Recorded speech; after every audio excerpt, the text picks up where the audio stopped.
14th October 2012 లో ఒక మనిషి డైరెక్ట్ స్పేస్ నుంచే జంప్ చేశాడు. ఇదంతా ఎలా అయిందంటే అప్పుడు రెడ్ బుల్ వాళ్ళు ఒక ప్రాజెక్ట్ ని తీసుకొచ్చారు. రెడ్ బుల్ స్ట్రాటోస్ ఛాలెంజ్ అన్నమాట.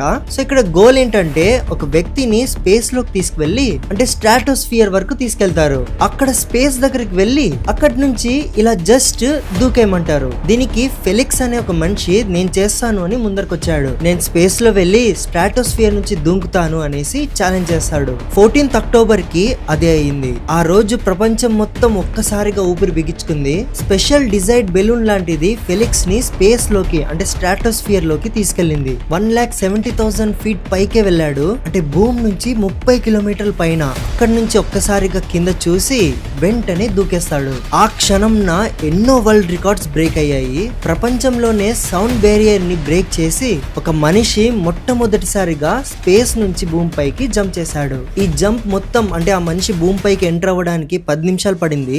ఆ 10 నిమిషాల్లో స్పేస్ నుంచి జంప్ చేసిన 4 నిమిషాల తర్వాత ఫెలిక్స్ పారాషూట్ ని ఓపెన్ చేశాడు. అక్కడి నుంచి ఎన్నో ఫోర్సెస్ ఎన్నో సార్లు తిరిగి ఫైనల్ గా ఫెలిక్స్ భూమి పైకి అడుగు పెట్టాడు. అంటే ఇక్కడ మోరల్ పాయింట్ రికార్డ్ బ్రేక్ చేయడం కంటే మనిషి అనుకుంటే దేనికి లిమిట్ లేదు, ఏదనుకున్నా చేయగలడు అని ఈ ఎక్స్పెరిమెంట్ ప్రూవ్ చేసింది.